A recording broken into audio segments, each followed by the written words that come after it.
सबके हाल है, किसी यही तो सबके हाल है। तो हम कहते हैं कि अगर संगीत ही सुनना है तो भागवतिक सुनो। जैसे राधा नाम को कई धुनियों में गाया जाता है, तो आपको फिल्मी धुनी सुनने की इच्छा है तो बहुत से भगवान नाम कीर्तनों को धुनियों में गाया जाता है, उसी धुनी में नाम को गुनगुनाओ ना, राधा राधा राधा, वही धुनियाँ सुनो, लेकिन नाम को उसमें जोड़ करके सुनो तो हमें लगेगा कि वो भजन बन जाएगा, वो तुम्हारे जीवन को शुद्ध कर देगा। अगर यही सब बना रहा संसारिकता तो फिर नष्ट हो जाता है जीवन। हमारा मनुष्य जीवन दुर्लभो मानुषो देहो, बहुत दुर्लभ है, लेकिन देहिनाम क्षण भंगुरा, एक क्षण में नष्ट हो जाने वाला है।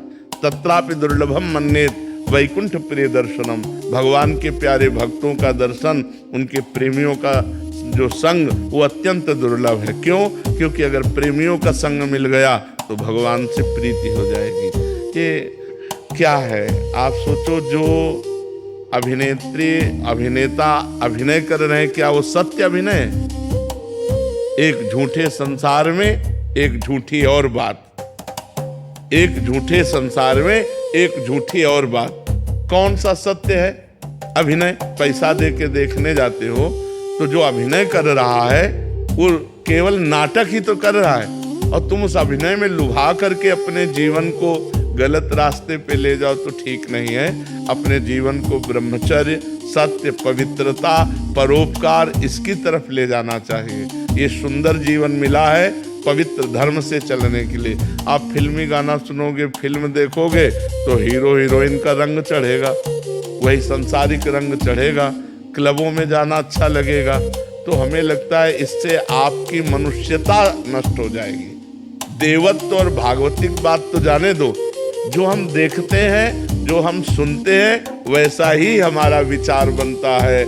जैसे विचार बनते हैं वैसे ही हमारे आचरण होते हैं। इसलिए हमें चाहिए, हम शुद्ध विचार वाले बनने के लिए हम शुद्ध दृश्य देखें। देखो रामानंद सागर की रामायण देखो, भाव में भर करके आप महाभारत देखो, कृष्णा देखो। अगर आपको सीरियल ही देखने तो भागवतिक सीरियल देखो। क्या उसमें सुंदरता नहीं है? क्या उसमें रोचकता नहीं?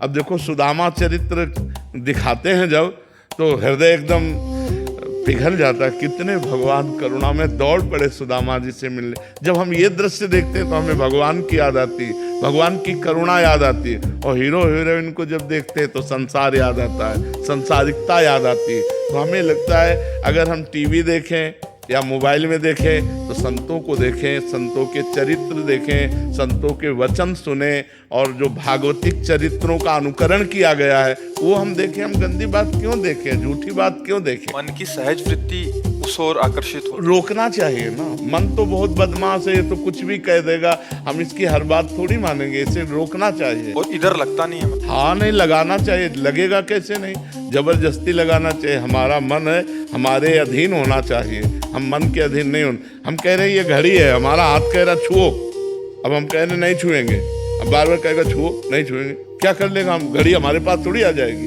तो ऐसे ही हमारा मन कह रहा है ये भोगो, ये देखो, ये सुनो।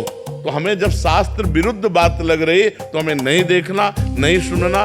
देखो हमारे हर चीज में दो डिपार्टमेंट रखे गए, एक अच्छा और एक बुरा। जैसे भोजन, 56 प्रकार के भोग ठाकुर जी के लगते हैं। आप अच्छे से अच्छा भोजन बनाइए, ठाकुर जी को भोग लगाए, पाइए, इसके लिए निषेध नहीं। अगर आपकी जबान पाना ही चाहती है, स्वाद ही लेना चाहती है, तो 56 प्रकार के भोग ठाकुर जी के लगते हैं। रसोइयों, जो रसोइया है उनसे मिलिए, आप अच्छे से अच्छे पदार्थ बनाइए, पाइए, बुरा भोजन मत। ऐसे ही दृश्य देखना है तो दो दृश्य है, एक अच्छा दृश्य, एक बुरा दृश्य। हम बुरा दृश्य न देखें, हम परमार्थ की बातें देखें, हम संतों के चरित्र सुने, हम भागवतिक बातें देखें तो हमारे अंदर अच्छाई आएगी। ऐसे पूरे संसार को दो भाग में बांट सकते हो, कुछ अच्छे लोग हैं, कुछ बुरे लोग हैं। अच्छे लोगों की संगत करेंगे, अच्छे गुण आएंगे, बुरे लोगों की संगत करेंगे, बुरे गुण आएंगे। ऐसे हर बात है, अच्छी बात सुनना, बुरी बात सुनना, अच्छी बात देखना, बुरी बात देखना, अच्छा भोजन पाना, बुरा, अच्छा पेय पीना, एक से एक पेय है भाई, अनार का जूस है, सेव का जूस है, जो जो चाहो। जरूरी है तुम शराब पियो? तो हम बुरे आचरणों की तरफ हमारा जब मन जाए तो उसे हमें रोकना चाहिए, अच्छे आचरणों में हमें लगना चाहिए।